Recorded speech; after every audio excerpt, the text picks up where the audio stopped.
Oke, selamat pagi Sri Kandi STC kelas 10. Senang bertemu kembali dengan saya, Pak Anton, di channel STC Adia Official. Oke, pada video ini kita masih melanjutkan belajar tentang badan usaha. Secara khusus, Pak Anton akan mendetailkan materi badan usaha milik negara atau biasa kita singkat dengan BUMN.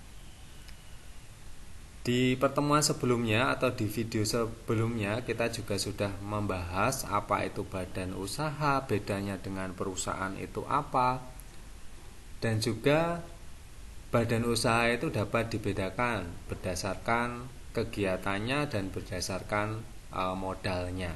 Nah, sekarang sekali lagi saya akan menjelaskan badan usaha milik negara, berarti ini kaitannya dengan modalnya dimiliki oleh negara.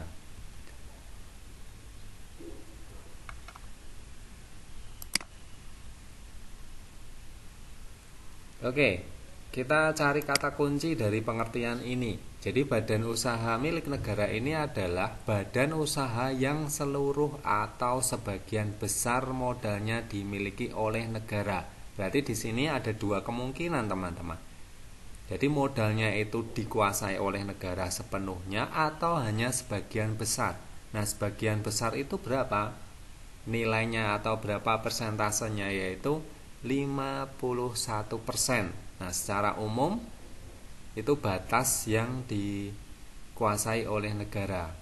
Ya, jadi biasanya itu lebih besar daripada swasta atau perorangan. Jadi yang milik negara itu lebih besar secara umum ya, tetapi tergantung dari badan usahanya.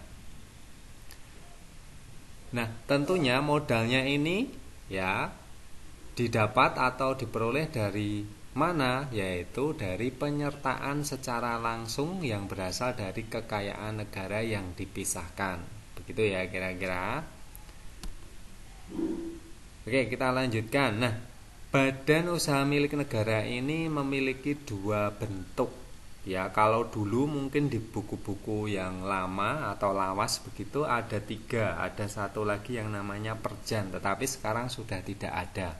Hanya ada dua berdasarkan UU nomor 19 tahun 2003 pasal 9. Yang pertama ada yang namanya perusahaan umum atau sering disingkat dengan perum, dan yang kedua adalah perusahaan perseroan atau persero. Jadi ada dua jenis atau dua bentuk dari BUMN ini.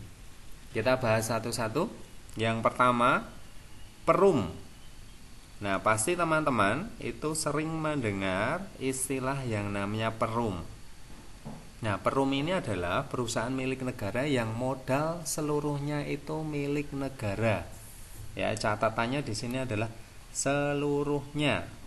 Seluruhnya itu dikuasai oleh negara atau milik negara. Nah, biasanya bergerak dalam bidang produksi, jasa atau bidang ekonomi lainnya dengan tujuan utamanya yaitu untuk melayani kepentingan umum. Jadi yang menjadi prioritas adalah kepentingan umum, selain juga mencari keuntungan. Nah, kalau di Indonesia sendiri BUMN jenis perum ini contohnya ada Perum Husada,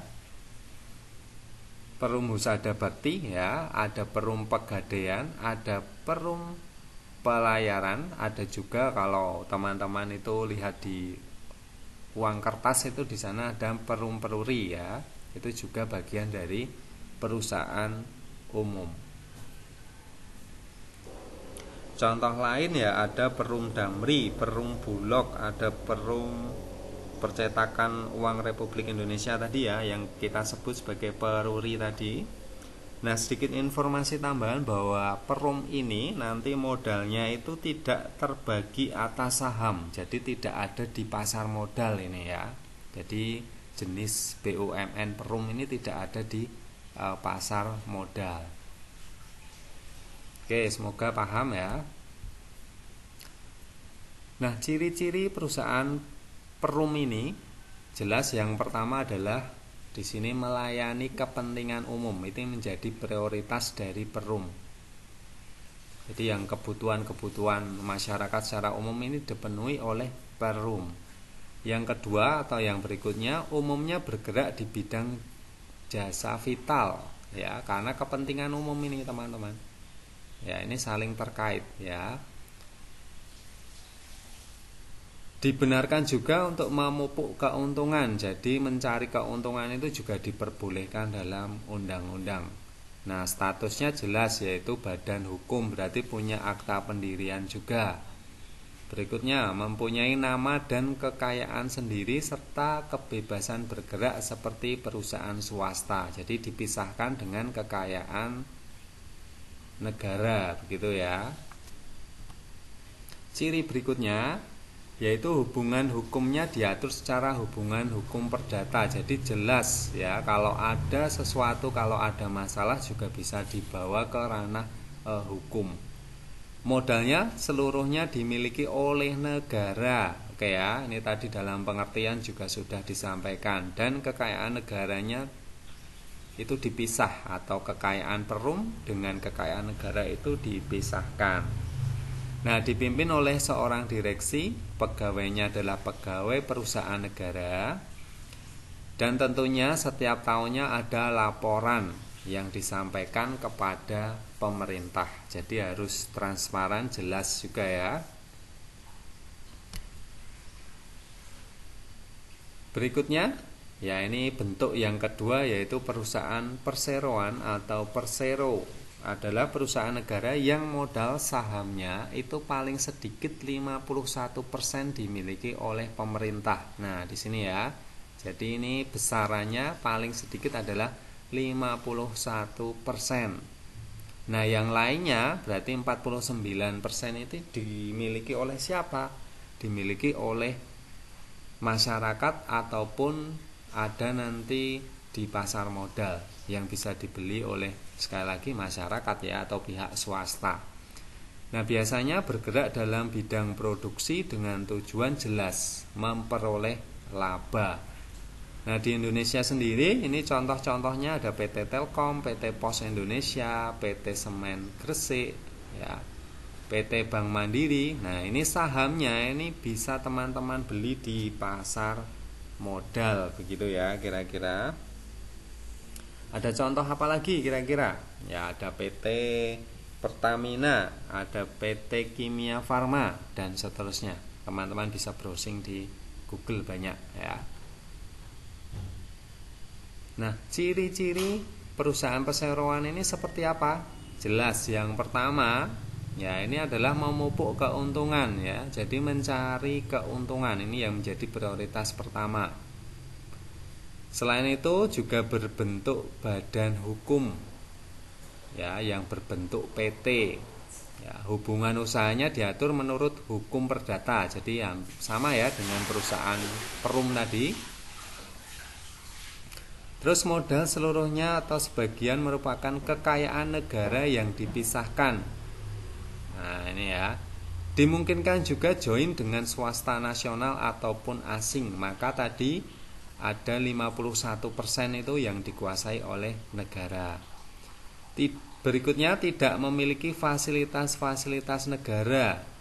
Ya. Jelas ini ya, dipisahkan ya. Berikutnya, dipimpin oleh seorang direksi, sama seperti yang tadi. Status pegawainya adalah pegawai perusahaan swasta, jadi bukan negara lagi yang mengurusi pegawainya. Yang kedelapan, peran pemerintah sebagai pemegang saham, karena tadi lebih besar ya sahamnya itu dikuasai atau dimiliki oleh negara. Nah, tentunya secara umum berdasarkan permodalannya itu BUMN memiliki ciri-ciri. Ya, ini secara umum. Kalau tadi kan secara khusus berdasarkan Perum atau perseroan. Kalau ini secara umum berdasarkan modalnya. Jadi ciri yang pertama, modal seluruhnya dimiliki oleh negara dari kekayaan negara yang dipisahkan. Yang kedua, peranan pemerintah sebagai pemegang saham. Sekali lagi, di sini ada batas minimalnya 51%. Yang ketiga, pinjaman pemerintah dalam bentuk obligasi. Nah, ini surat berharga. Nah, sedikit informasi bahwa obligasi itu adalah surat berharga atau sertifikat ya teman-teman, yang berisi perjanjian antara perusahaan emiten sebagai peminjam dana dengan investor sebagai pemberi dana. Jadi ini surat perjanjian, surat berharga yang berisi pinjaman, begitu ya.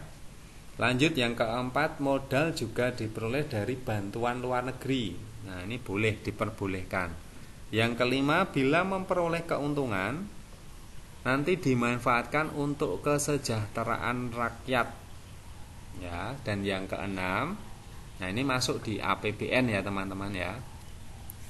Yang keenam, pinjaman kepada bank atau lembaga keuangan bukan bank. Ini informasi tambahan. Oke, berikutnya. Oh, sudah selesai. Jadi itu tadi tambahan ya materi tentang BUMN. Semoga dapat bermanfaat, tentunya menambah informasi wawasan teman-teman. Untuk sumber belajar masih sama seperti sebelumnya.